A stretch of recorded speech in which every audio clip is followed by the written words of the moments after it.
I am not going to tell you about English law. You've had the privilege and an excellent presentation about that, and I don't know English law. That generally wouldn't have stopped me, but since you've heard about the actual English law. But what I will tell you first is I just want to mention that I'm going to tell you about the global perspective because I go all around the world, actually much more than I do in the United States to campaigns.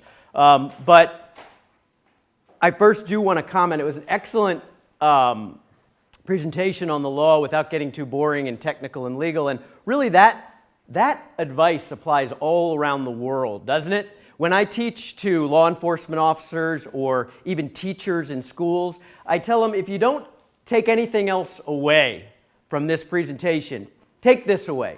If you know it's right, do it. If you know it's wrong, don't do it. Like everybody in the universe knows right from wrong. You know the difference between beating somebody up and defending yourself. You know the difference between borrowing and stealing, right? You don't need a lawyer to tell you that. If you know it's right, do it. If you know it's wrong, don't do it. And if you're not sure, don't do it until you ask. And there are good people, like the people you've heard from, that you can ask from. And we get calls, and they say, we have a permit to be here, and a police officer just came up and told us we have to move. I said, does he have a badge and a gun? And they said, yeah, he has a badge and a gun. I said, why don't you move? And then I'll call the chief of police, and I'll say, Chief, yeah, we have a permit. We went through everything. You're American. Don't you like free speech? I do like free speech. I'll handle this. He goes down. They find out what's going on. We're getting some complaints. People are videotaping and as you heard, we show them our videotapes. There's no customers, whatever they call them, clients, poor women who are making the wrong decision. There's none of them on their videotapes, and they say, come back. Within an hour, within 45 minutes. But if we hurl stones, if we start talking about the Constitution and why we came to America, no offense, freedom of religion, freedom of speech, if we start talking about that to a police officer who doesn't care, who's just he's like, I only have 1 hour on my shift. Why don't you leave for an hour? I mean, that's all they care about. Then the next guy can worry about it. People say, there are campaigns of civil disobedience, and they have had their place in the world, but it's not 40 Days for Life. This is a campaign of civil obedience. In fact, you hear words like demonstrations. I don't think it's a demonstration. You hear words like protest. I don't think it's a protest. It's a prayer and fasting vigil, because those are the two most powerful. You want to talk about protests, waging wars, demonstrating, weapons. Those are the two most powerful weapons. And that's not Matt Britton, the lawyer from America. That's our Lord, Christ. Some demons can only be driven out by fasting. And so moving on from so that advice is good. Don't assault. You don't need a lawyer. Don't assault anybody. Don't threaten anybody. Don't video a lady going into a doctor's office. You don't want to be videoed going into your doctor, even though no one in this room is doing what they're doing. But still, don't harass people. Don't throw trash on the ground. Don't spray paint on the walls. Everybody knows these things. If you know it's right, do it. If you know it's wrong, don't. And if you're not sure, don't ask. I'm glad this is here. The Lord provides. I didn't bring this. I couldn't have on the airplane. I could have. I used to. In the companies I used to work for, they would have let me on in business class, but Sean and I have to fly in the back now because, yeah, we're not well. It's funny when you're in business and you're a lawyer, people are like, wow, you work for this company or that. Now they're like, you work for 40 Days for Life, your seat's in the back. So it's extremely uncomfortable and you have to pay for your luggage, let me tell you. This is what I'm focusing on. All over the world I go, right? These women and the men, the shameful men, not acting like men, who bring them to the abortion clinics. They are the lost son and the lost daughter. We can choose to welcome them back, and I've seen it, and I'm going to give you a couple of examples, or we can choose to be a salt in the wounds of these people. We can be a salve or a salt. And what I've seen is by prayer and fasting, by being constructive rather than destructive, People do come. They say, what is it that you have? I have seen people abusing you and yelling at you and spitting at you and putting signs up behind you. And yet you've never reacted like that. What do you have? I want it. And we say, welcome back.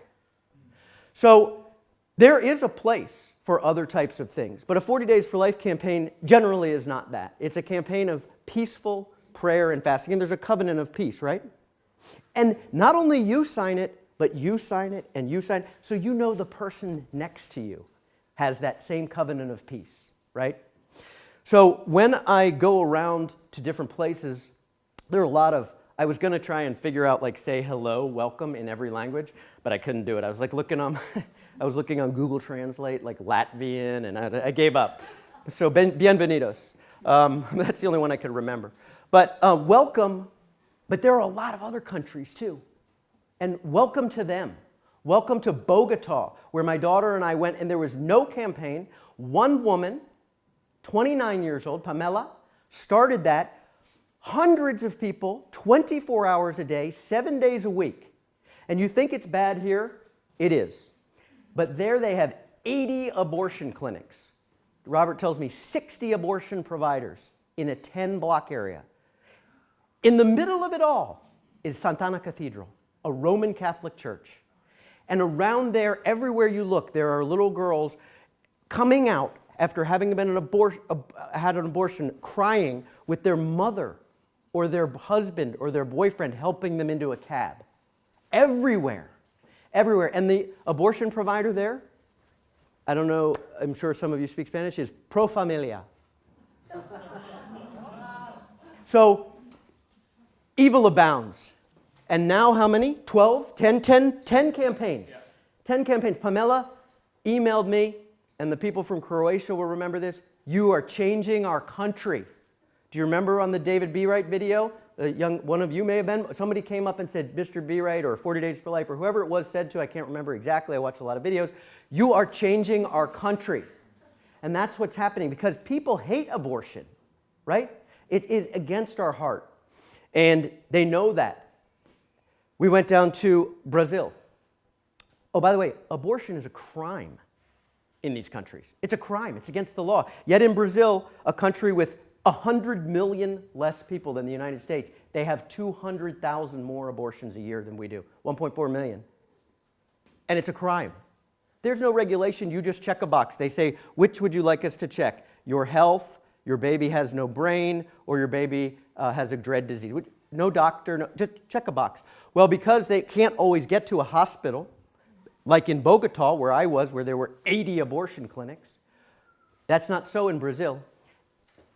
And I tell you this not to scare you, but to know, please pray for the other campaigns.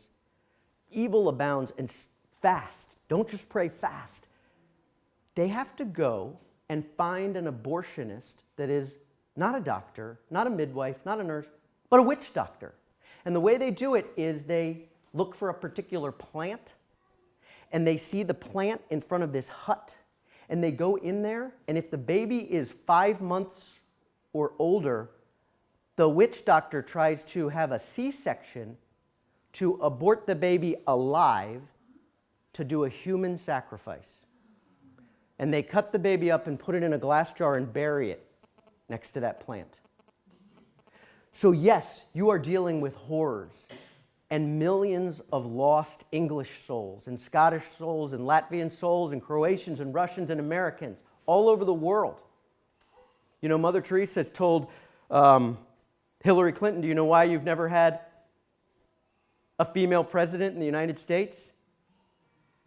And she was thinking, oh, you know, we're misogynistic, they don't like women. No, she said, you probably aborted her. So yes, we are losing, but there are grave evils, and there are people fighting against that as well. We went to Brazil, we've identified 3 pro-life workers. 200 million people. Look, there's 93 people in this room. In England, there's 200 million people. We've identified 3. We can bring this throughout the world and hope to do so. And we can do that through your prayers, obviously to God, through you, through the instruments.